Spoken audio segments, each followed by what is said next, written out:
I think everyone is in, so yeah, we can start. All right. Good morning, everybody. Welcome to this first Optics and Quantum Electronics seminar of the year 2021. It is a great pleasure to introduce our speaker for today, Dr. K.C. Fong. K.C.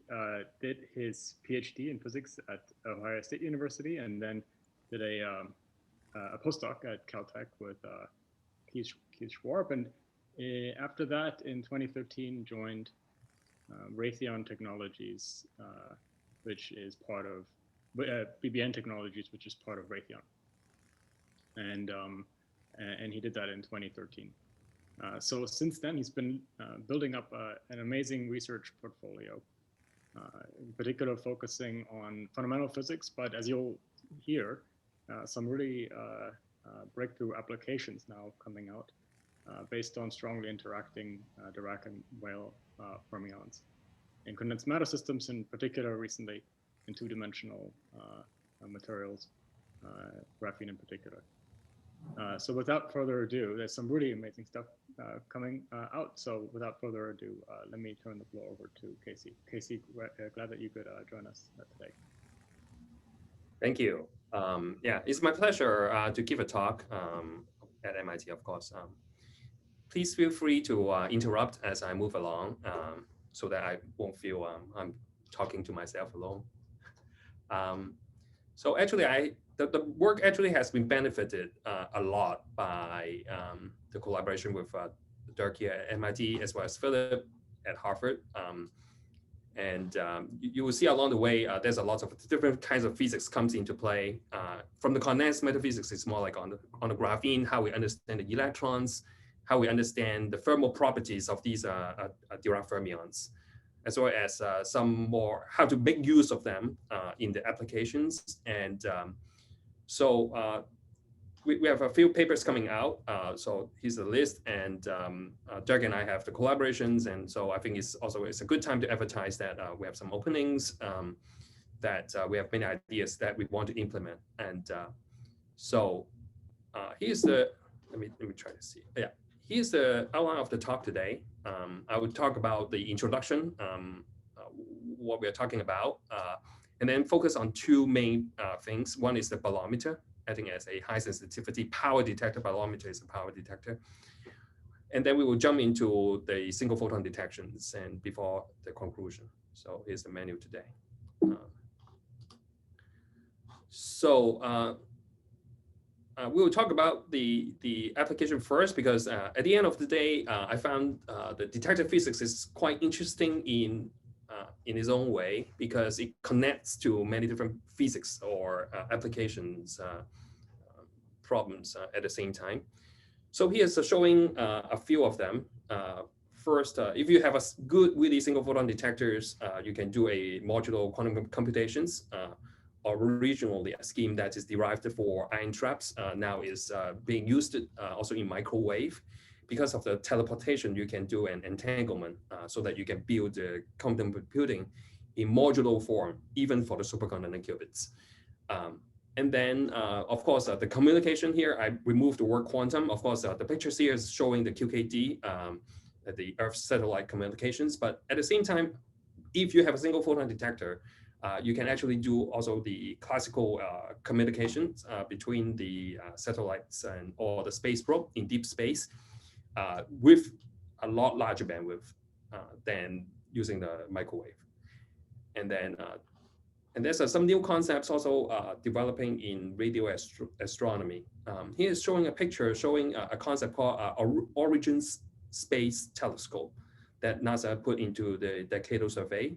Showing here is that the light coming from the older universe, because of the universe expand, it will keep shifting from high frequency to low frequency. So this is the redshift. And so the spectroscopy signal from a lot of star formation, whatnot, will shift to some lower frequencies and fall into the terahertz regime.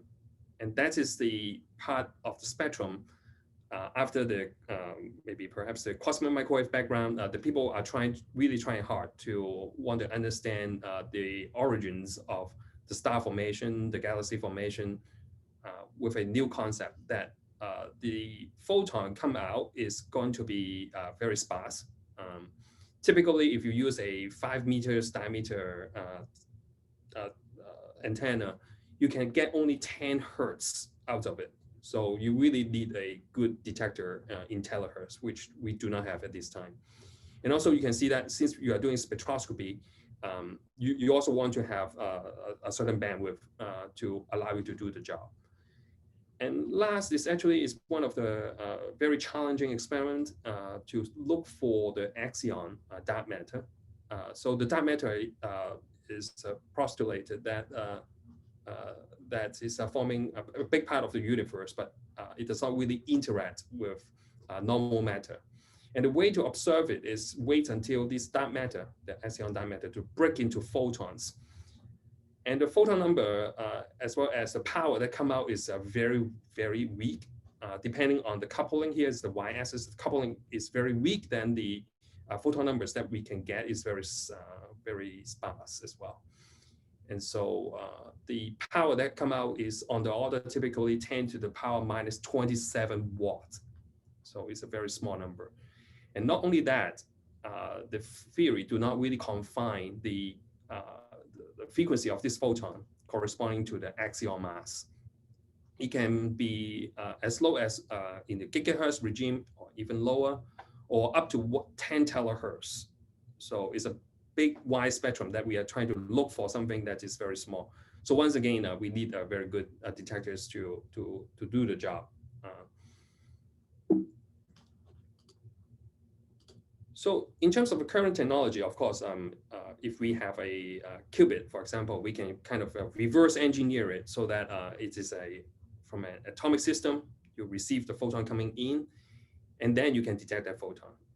And of course, that will turn into a relatively narrow band applications, as well as a lot of gadgets to try to get to measure that qubit or the Josephson junction eventually. So that exists, and we are trying to perfecting it in many ways, including some of the work from Will Oliver's group, as well as many other places.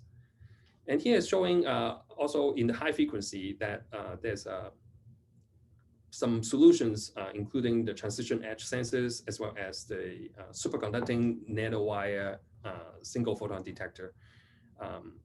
I think Carber's group at MIT also do a lot of great work in trying to make this SNSPT work better. Specifically, they are good in infrared regime, that is a higher photon energy, because where it can, the photon comes in can break some Cooper pairs.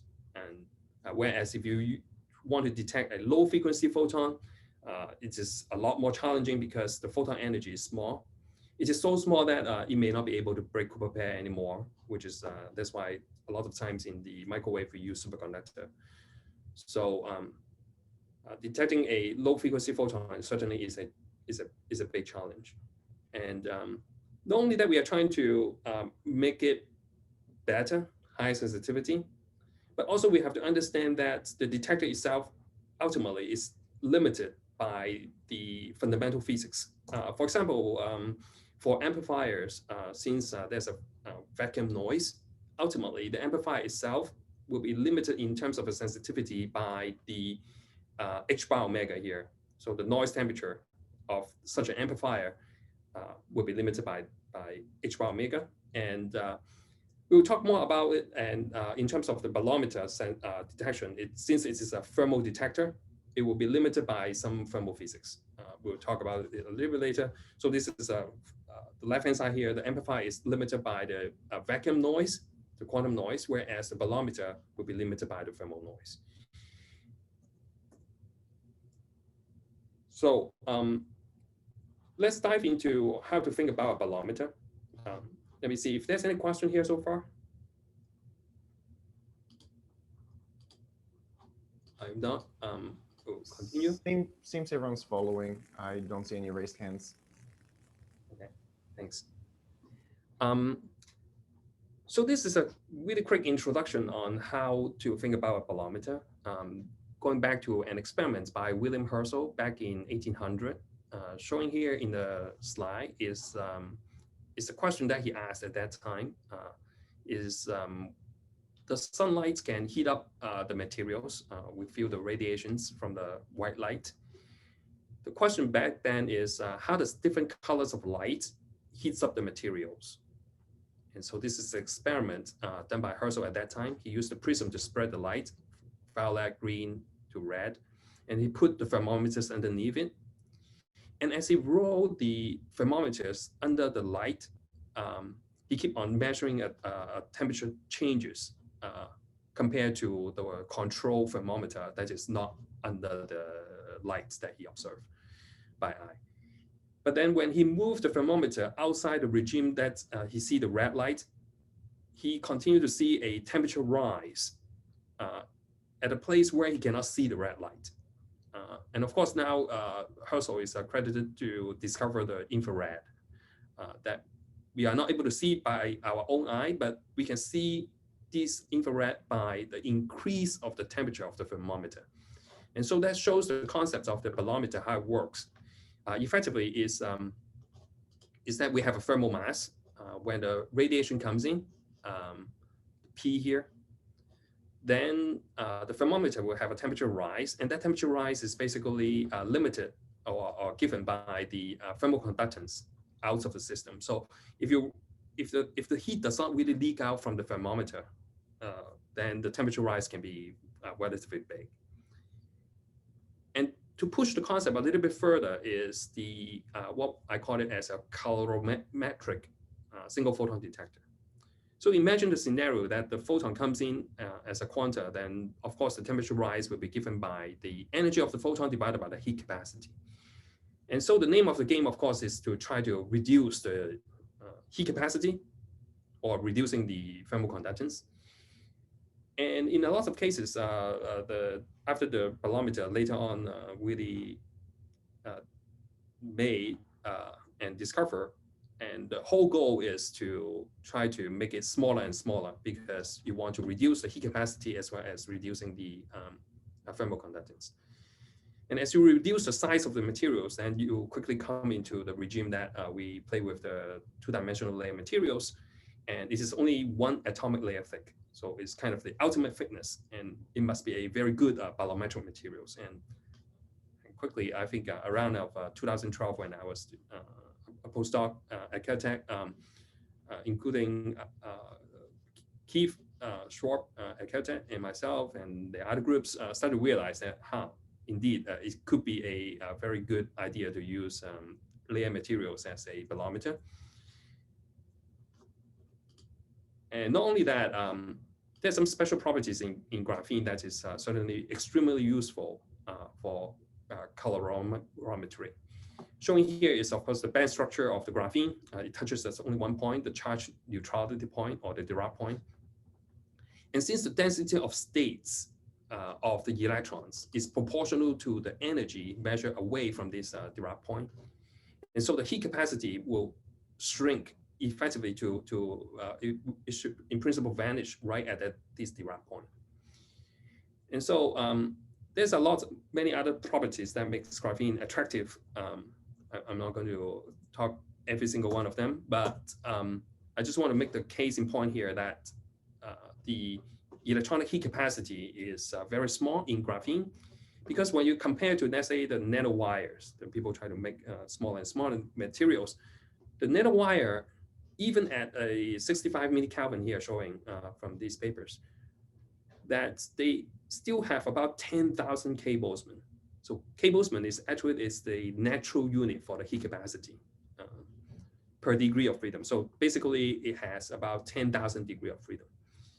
But even back then when I was at Caltech and I tried to make a measurement of the graphene bolometer, I still realized that we have only about 1,000 K Boltzmann, even in a big piece of graphene. It is not really tuned very close to the Dirac point yet, but at 0.3 Kelvin, we already have a heat capacity 10 times smaller than what the state of the art in the nanowires. So it shows that this is a very good concept, and we can dramatically lower the heat capacity and thermal conductance. And more recently, I think Dima has started to make a really good measurements on understanding the heat capacity. And one of the challenge, of course, is that we know the temperature rise will be very big. So I call it giant thermal response to the photon.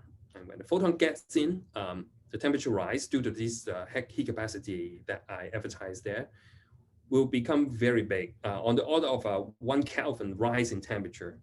If you have, let's say, 100 gigahertz photon at in dilution fridge. So this is a very big temperature rise compared to the bath temperature that we are talking about. So in principle, the measurement can be easy, but there's also a big challenges to measure this temperature rise. And the reason is as follows. The heat is actually confined inside the electrons because it has a very strong, very weak electron-phonon coupling between the electrons and the phonon inside the graphene. Okay. So that is actually the biggest bottleneck of the thermal conductance. So this is the thermal conductance here is represented as a thermal resistor here. Basically, the heat leak can get out from the electrons through the electronic diffusion. So this GDIFF is the electronic diffusion. It's basically the Raytheon law. And then the left-hand side here, you can see the conductance through the radiation. Basically, the graphene also acting as a black body. It can radiate back into either your amplifier or your free space. And all the thermal leakage, the biggest one is the electron-phonon coupling. And typically, if you want to measure the temperature, you put a thermometer nearby, but that is not allowed here in this scenario because your thermometer will be really outside this thermal diagram already, because we have to measure directly the electron's temperature in the graphene. So, so we do a lot of understanding, try to get it to work, pioneered by Evan, was a student graduated this year in Dirk's group. Showing here is the cooling time, because there's a thermal conductance as well as a heat capacity, and therefore we can talk about a thermal lifetime, how fast the heat actually leaking out, depending on the power law of these electron-phonon coupling, either it's a T to the 4 power or T to the 3 power. So it's a more like a black body radiation kind of equations. Then we will have a different time constant. And showing here is we are trying to understand when a photon comes in at time equals to 0, there's a temperature rise given by the heat capacity.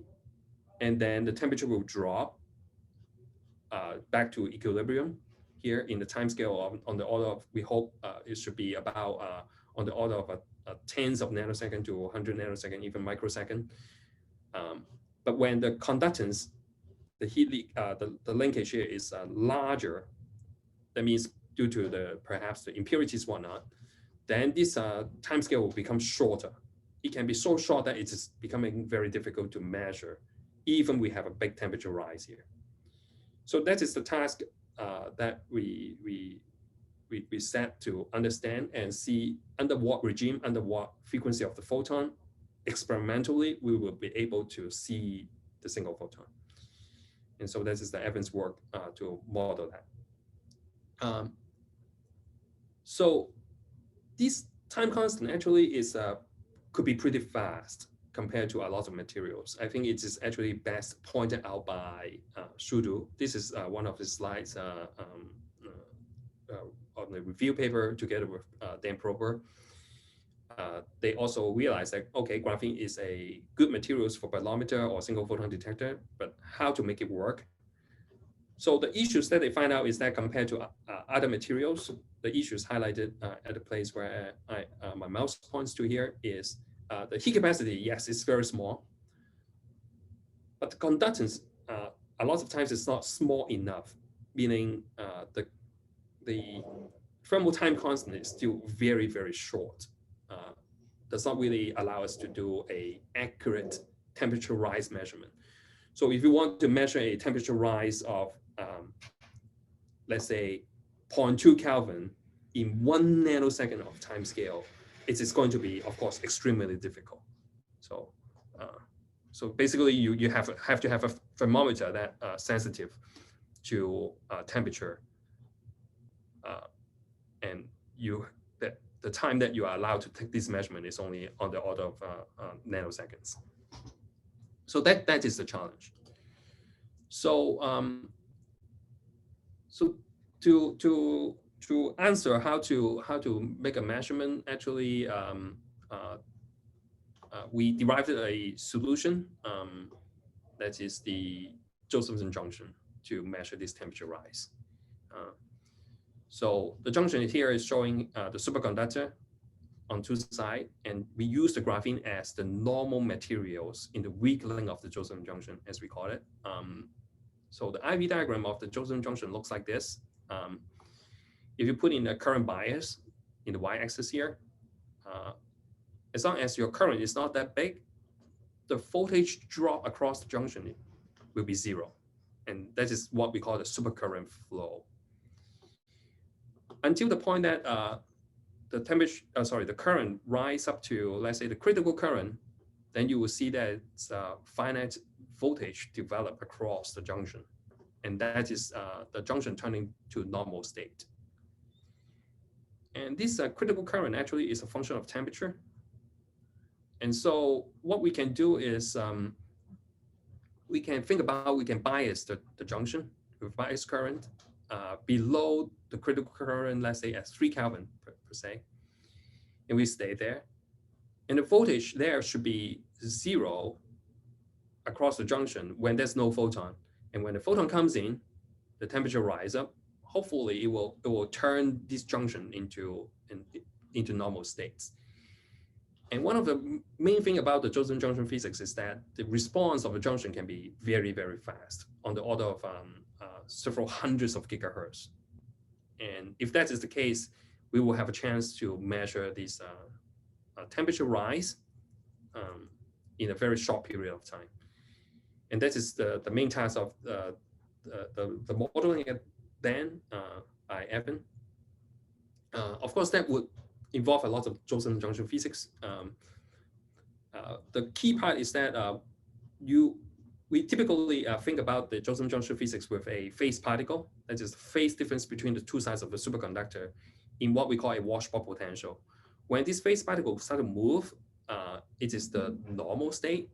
When this phase particle is trapped in one of the minimum of this washpot potential, it is in the supercurrent state.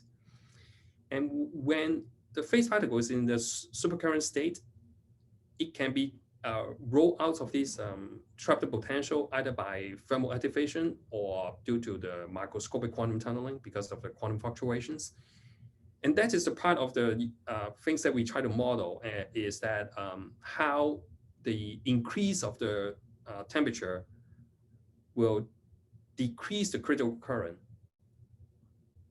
and therefore it will move this potential from green to black, so that the phase particle will have a bigger chance to get out of this trapped potential and produce a readable voltage signal that we can see. And that is the modeling that we did. So in a nutshell is that the phase particle here, you can see that is even at a given temperature, as we keep increasing this critical current, bias current, you will find that the place where it switches from the supercurrent state to normal state, it is not really always exactly the same value. It has a distribution. And that distribution is exactly due to the fact that the phase particle, as it rolls out from the washpot potential, is controlled by probabilistic events. Basically, in the equation here showing there's a gamma, that there's a finite chance, there's a rate that the phase particle can get out. And all we have to do is to enhance this rate and try to understand under what condition the efficiency will be high enough that the phase particle will roll out.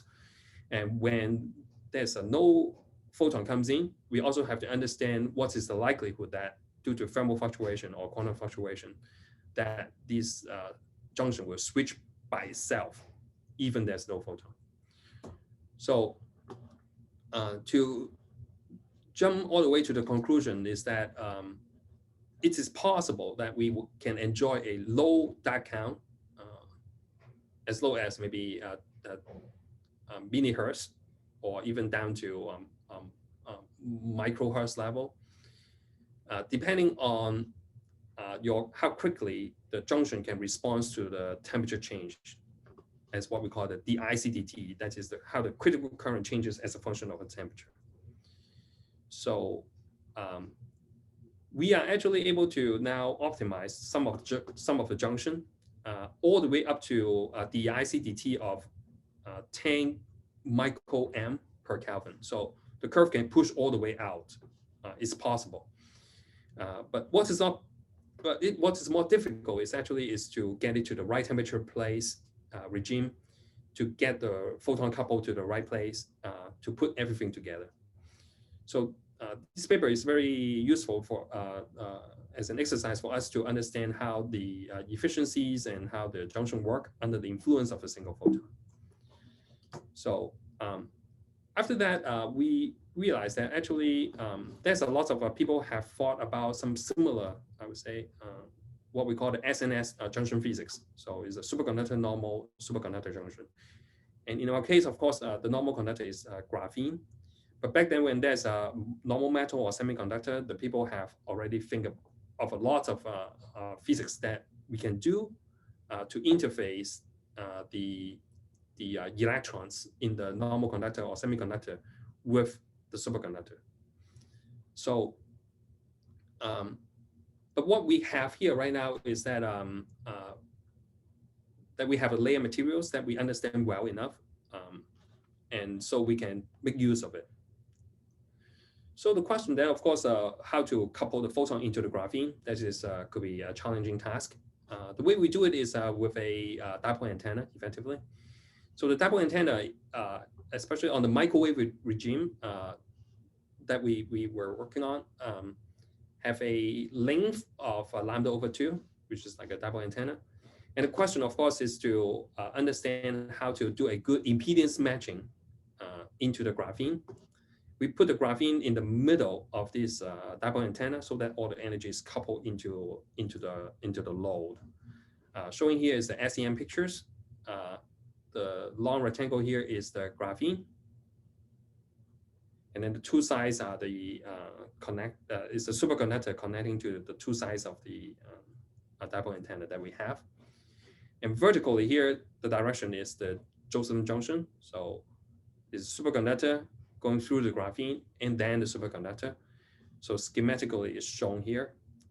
The two sides is the quarter wave resonators with the graphene right in the middle. The design of the dipole antenna is basically is impedance matching with a proper couple link capacitor. And then of course we want to isolate the Josephson junction against the input frequency, which is in high frequency here. So we put a lot of inductance and capacitance LC filter network to do the job. And this is the design, thanks to Theo Razzani and fabricated by Gilho. Showing here is the green here is, you can see this is a rectangular pad as a capacitor. We also use it as simply as a wire bonder, so that these inductance is choking out all these high frequency that walking into the antenna as well as into the graphene. And here's the yellow part is the gate that we put in to control the doping level of the graphene. So for the microwave, the measurement of the coupling is done by a microwave circuit looking like this. We can measure the using the reflectometry, the S11. Showing here is the absorption here of the microwave into the graphene at a place where its best match can be way lower than minus 20 dB. And you can see a lot of wiggles here because this is actually is a very wide band here. Q factor is roughly on the order of 20. It's a wide band coupling. And showing here is the switching current as a function of the input power of the microwave that we send into this dipole antenna. And you can see that as advertised, you can see the switching current start to drop as a function of the input power, just like it is as we raise the temperature to some higher values, the critical current will drop as well. So it's they do it similarly. And the way we estimate the sensitivity of the bolometer is we basically can look into one of the input power values and try to keep sweeping this critical bias current until we know the distribution. And that distribution basically tells us the uncertainty of trying to measure this microwave power. So we can back it out, the sensitivity of the bolometer in this way. Showing here is one of the paper by Wabugo back in, I think in late 90s, showing a Sns Junction Physics that the critical current can drop as a function of the temperature of the fridge or the with a Joule heating power that they put into the copper that is in between the superconductor. So they show back then the two things can overlap in one-to-one correspondence. That means the Joule heating gives rise to a temperature that can be measured by the Josephson junction. And since we have the critical current or the switching current as a function of the microwave power, as well as the switching current as a function of the electron temperature, so we can actually tabularize it and eliminate the switching current and find out the dependence of the electron temperature as a function of the microwave power, schematically showing in this way. And this is the data, it's offsetted. This is actually taken from, at the beginning, temperature is, all of them is 0.2 Kelvin, but at different gate voltages. That is the different doping density of the graphene. And as you can see, as the input power increases, the electron temperature also increase. And it is actually the curve that we can fit into a model of the electron-phonon coupling that I mentioned a little bit earlier with a power law of a T to the cube. And if you do this equation with a Taylor expansion, you will find out that, okay, you can go back to the Fourier law. That is how much power induce a certain temperature rise of the electrons away from the bath temperature, Tp, that is the phonon temperature, through a thermal conductance, G thermal. And we can back out the G thermal in this way. And that is nice because that is the way that we can understand these thermal diagram that I drawn a little bit earlier to ensure that the bottleneck thermal conductance is due to the electron-phonon coupling. And not only that, it will actually help us in one important thing is to understand the fundamental limit of the bolometric detection. It was first derived by John Martha when he was trying to develop the bolometer for the cosmic microwave background radiation. The way to think about that is as follows. The thermal conductance between the electrons and phonons is basically the thermal link between the little canonical ensemble, the system that we have, to the thermal bath. And so this is going back to the statistical mechanics 101, that we try to understand the thermal fluctuations of a small canonical ensemble. And in this case, it will be the electrons inside the graphene. And if you check the formulas from the statistical mechanics, you will find that, oh, the temperature fluctuation can be given by KB divided by CE, take the root. And normally this fluctuation is going to be very small because the heat capacity is small. Because the heat capacity is large. and therefore the prefactor here can be very small. But that is not so in graphene, especially at low temperature. The issue will become such that even in the absence of input power, then there is still a thermal fluctuation due to delta T. And if you multiply with the thermal conductance, it will give you the kind of the minimum detectable power that you can have. And of course, usually we normalize how often we can do the measurement because if we measure the temperature of these fluctuation too soon, those temperature measurement can be correlated. And therefore, it should be normalized by the time constant of how these temperature fluctuates. And the time constant is actually given by the RC time constant, as I mentioned a little bit earlier. And so if you combine these two equations, you will actually get back to the fundamental limit of the bolometric detection given by this formula. This is the corresponding of the thermal version of the Johnson noise, corresponding to the Johnson noise in the electrical circuitry. And so if since we are able to independently measure the G thermal, as well as independently try to estimate the sensitivity of the bolometer, we can plot them on the same graph and show that we are actually approaching to these fundamental limit within the error bar that we can measure. And so, so the important things to take away in this measurement is that yes, the graphene lock all the heat into the electronic degree of freedom. And yes, it is challenging to measure this electron temperature rise in a short period of time. But nonetheless, with a Josephson junction, it is possible that we can make use of the graphene in a way that that can take advantage of all the electronic thermal properties that we have in achieving a very good sensitivity of the bolometer. And that actually is corresponding to measuring a single photon with an energy resolution of about 32 gigahertz. So that means actually we should be able to use the same technique to develop a single photon detector in gigahertz regime.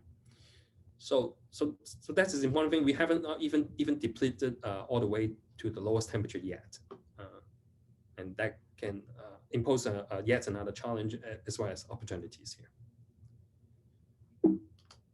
So now for the rest of the time, I will just dive into the single photon detectors that we try to make a measurement of the single photon by going all the way to the near infrared. Originally, we think that the increase of the photon energy will make the measurement easier. But as it turns out, it is also more difficult because you will see that the frequency changes by 10,000 times. And they actually are able to break qubit pairs and induce a lot of new physics that is not described in the bolometer that a little bit earlier that I mentioned. So in fact, the topic of the using a Josephson junction to detect light, it has been considered a long time ago by a lot of people, even back in 60s, even early 60s, right after Josephson predicted the Josephson junction. We found out a lot of work, and eventually it boils down into a photon-assisted tunneling, for example, or the superior steps. We call it AC Josephson junction effect. But as a detector, I think it is still not enough sensitivity to go all the way down to the single photon. But nonetheless, we try to do such an experiment by shining infrared photon, the near infrared photon, a 1550 nanometer laser, into the dilution fridge via optical fibers. And what we find is actually quite interesting. Once we turn on the light, we see a lot of voltage jump. So every time when we see a voltage rise, we reset the bias current so that we can wait for another voltage jump once again. And when you turn off the light, these jumps will start to subside. And so we immediately associate this jump of the voltage of the Josephson junction to the photons that is sprinkled down into the fridge. Originally, we thought, well, these jumps seems to be random, but of course you can try to divide it into different bins and try to sort them out and look into the statistics. And showing here is the histogram of the statistics. And when there's no photons and there's more photons, we can see that the average of this jump will keep rising.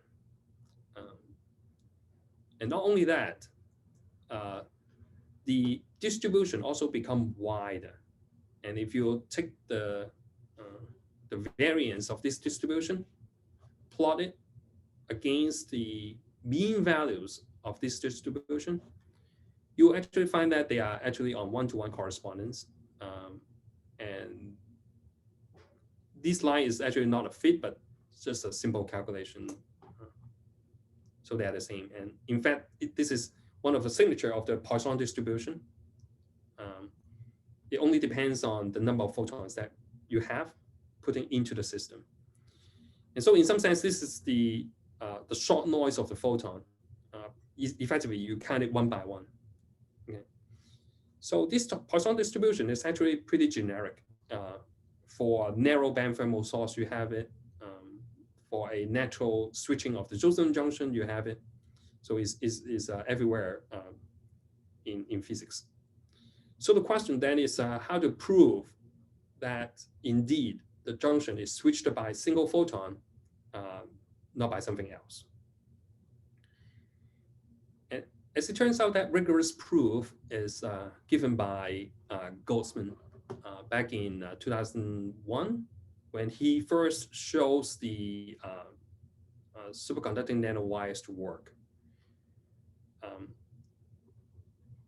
And when the argument is very simple, that here is the coherent state of the photons expressed with different photon Fock states.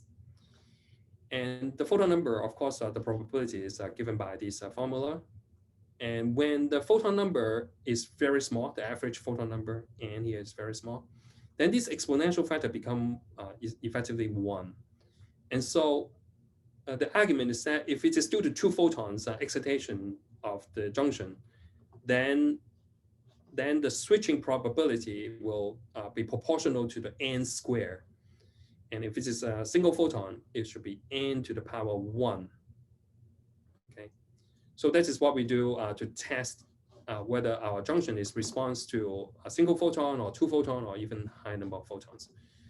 As you can see, this is the x-axis here showing the number of photons as we keep increasing the laser power. Of course, the photon number within a short time window also increases. And the switching probability basically is a linear law. We try to fit this data with a offset in a log plot here. So we cover roughly about 2 orders of magnitude showing that it is linear.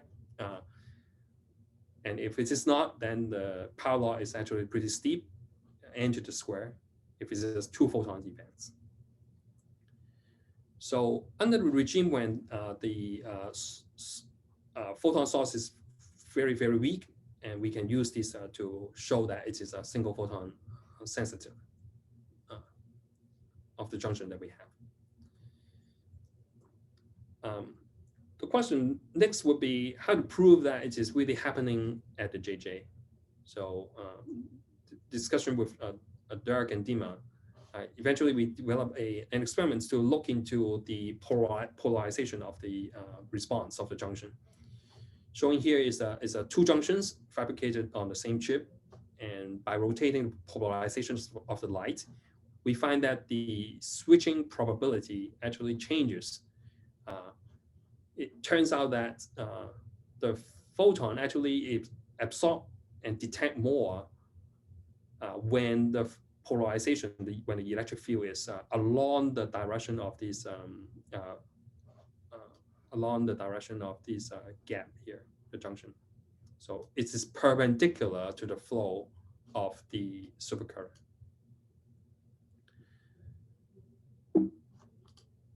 So of course, these kind of polarization dependence may not be too surprising. I think first time was found out in the superconducting nanowire by Carl Bergen's group back in maybe 2008 or 2009. So since they have a very high anisotropy in terms of the device, and here we have a little bit less in terms of the anisotropy, and so we try to find out what is really going on by performing a more careful simulations and understand where the photons is being absorbed. Here's Ian Wu who helped me to do the simulations in airports. Showing here is the absorption of the photons into different materials.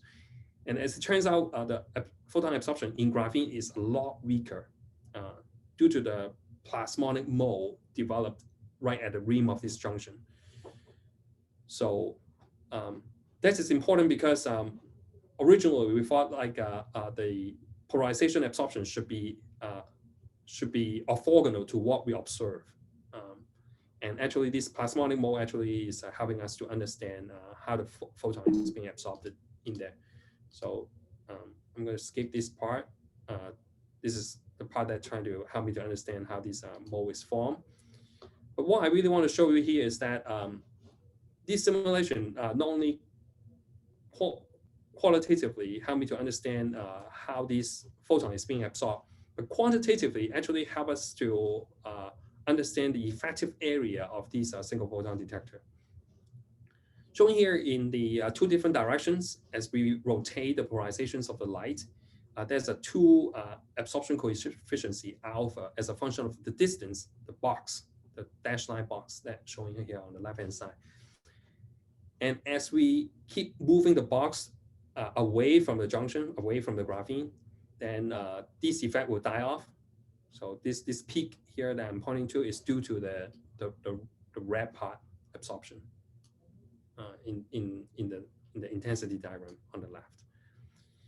And using this, we can basically use take the data, compare with the data by comparing their polarization ratio. So that given by this formula.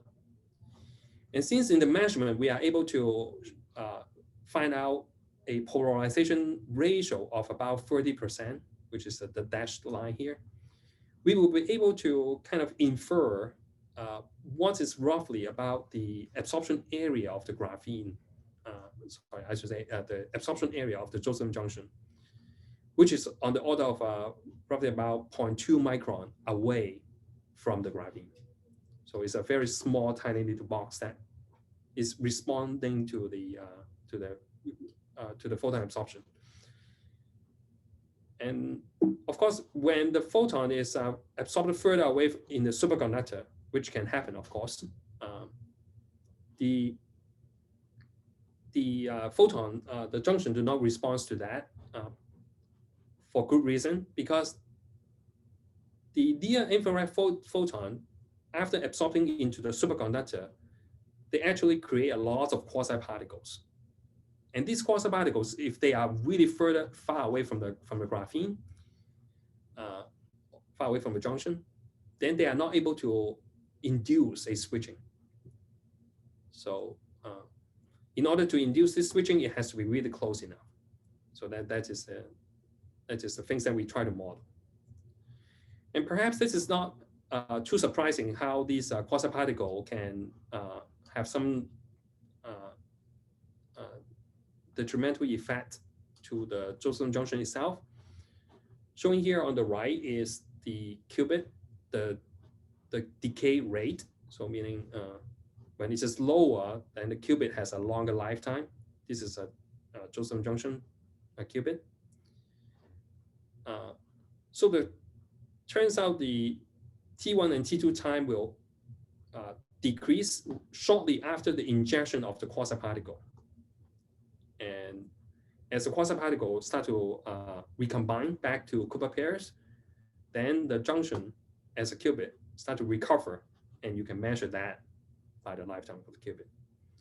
And more recently, it's also shown by Will figure that even the radiation, either gamma ray, X-ray, or even cosmic ray from the space can come in because they are highly energetic particles, difficult to shield. They can actually impact onto the superconductor and create quasi-particles. And these quasi-particles can be shown that can induce relaxation of the superconducting qubit. So this is, in a way, is the use of a quasi-particle to make a single photon detector once again. And so we start to do some more detailed model. As I advertised a little bit earlier, we try to understand how the quasi-particle move away from this trapped potential. And that rate is given by an equation looking like this, a reaction rate theory. Essentially, it's a competition between the two things. One is the delta U, that is how high is your potential that the phase particle has to overcome before it starts to go into a normal junction. Whereas the KBT escape is the energy given to the phase particle to overcome this barrier. And in the case of the microscopic quantum tunneling, this KBT escape would be it's a 0-point energy here of this trapped potential well. In the case of the thermal fluctuation, it will be the temperature of the equilibrium system.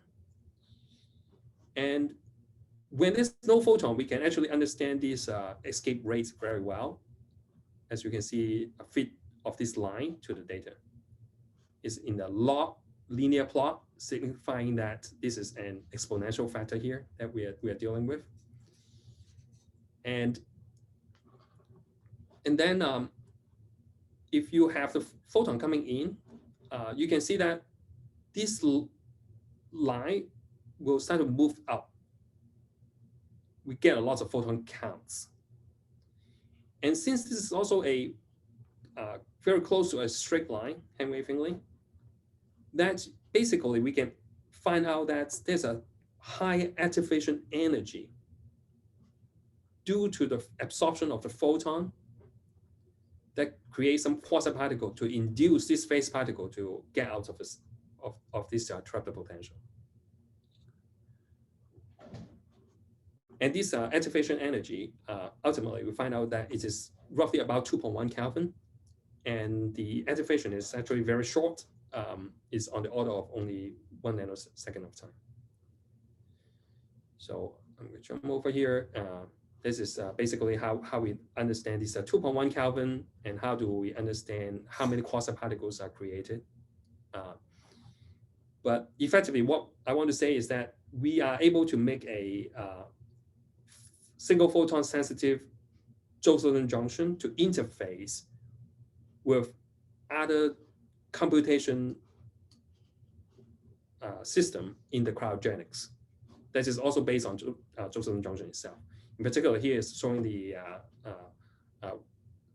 out SFQ system of the cryogenic supercomputing, that we can use it as a communication to control, or I call it optical interconnects to the rest of the system.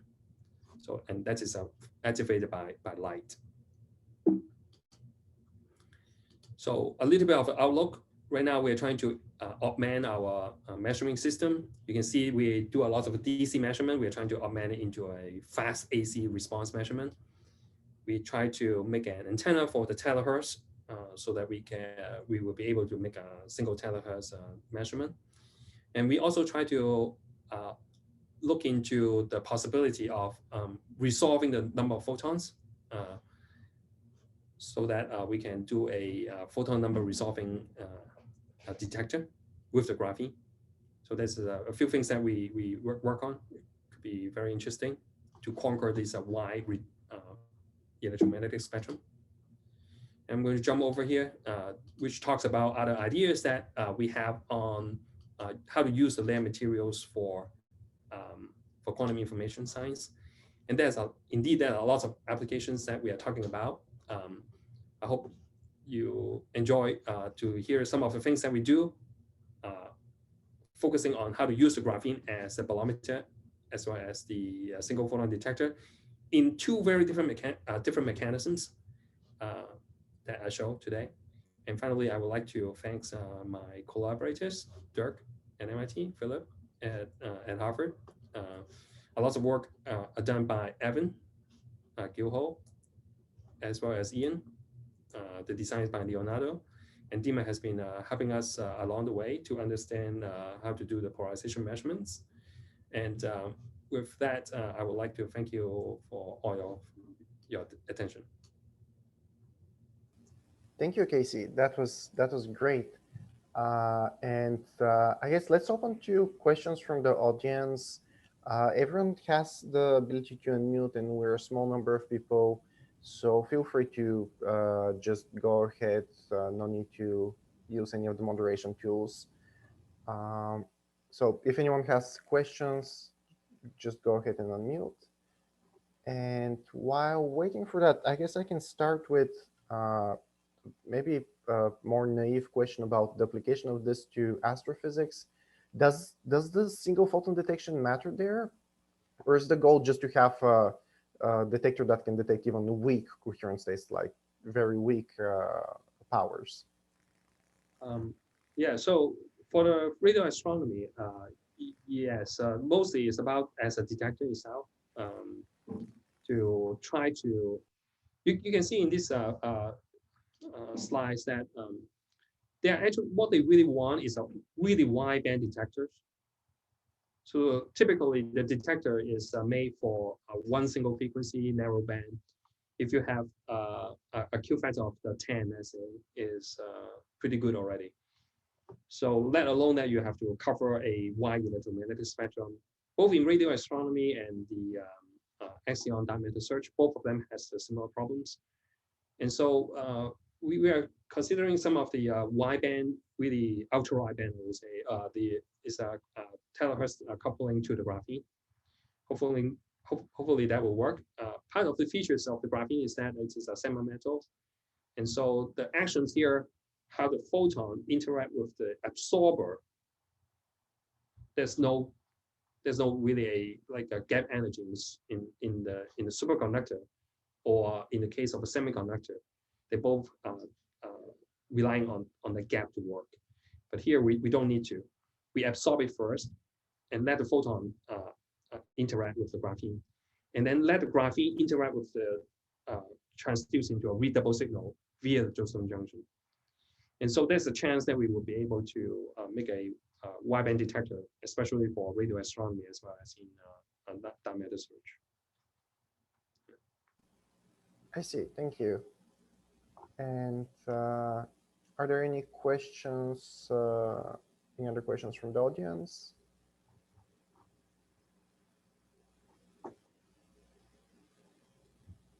Well, in the meantime, I also have another question on the quantum information side of things.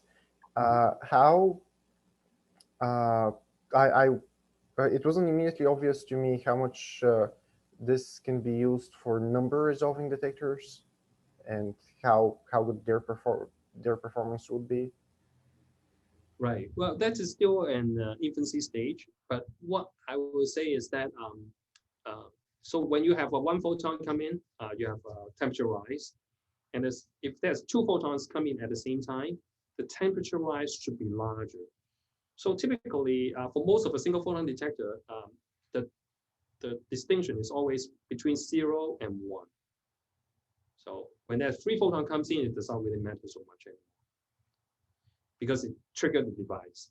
So now the challenge of the photon number resolving counter is that one has to have enough sensitivity to separate whether there's a 2 photon coming to excite. So we have to have a temperature measurement that is very precise, so that we would be able to, or I should say, temperature measurement has to be very accurate. See? Yeah, it should be precise. Yeah, within that certain range, so that we can distinguish whether there's a 2 photon or 1 photon comes in. So that is we are trying to still doing some modeling work on that. but it seems to be possible. It seems in the back of envelope calculations. So that would be stunning because there are not many detector can do similar things. Thank you. I understand.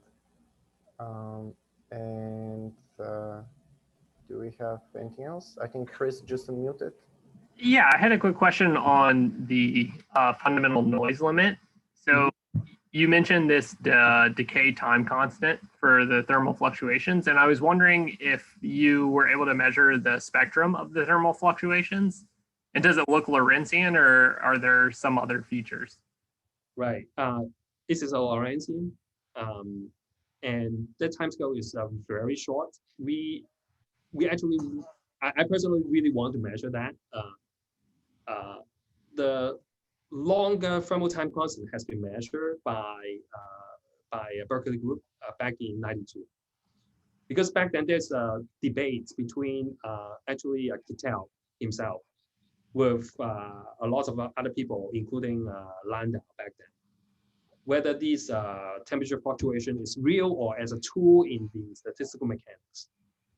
And so Lipper, this is the Berkeley group, make a very beautiful measurement of the entire fluctuation spectrum, the power spectral density of the fluctuations, relying on an NML technique that has a thermal time constant on the order of almost like a millisecond or millihertz level. So it's actually a much slower fluctuation that they were measuring. For us, the spectrum actually squeezed it all the way down to very quick, very fast. So we are deriving some better thermometry to do the job. The reason is that the problem actually becomes extremely interesting if you look into this particular formula. We believe that if you go into a very small heat capacity, at some point your temperature is not quite well defined. Imagine that your heat capacity is 1 kb. Then your fluctuation is as large as the mean value, right? So it would be a very interesting scenario to look into some fundamental physics in that regime. So this is what I'm trying to head to. But of course, the thermal time constant is so fast that we are looking into some better noise thermometry. Sorry, better thermometry to do the job. Cool, thank you.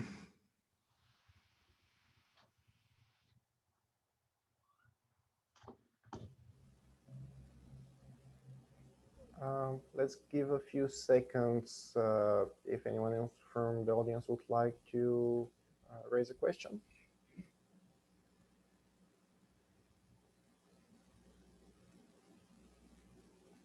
And if not, you can always email or either through the seminar or directly to the speaker with any other questions. And with that, thank you, Casey, again for the great seminar. Let's just sign off to a couple of breakout meetings we have planned. Thank you for agreeing to them, and see you guys for the seminar next week. Thank you for attending. Thank you.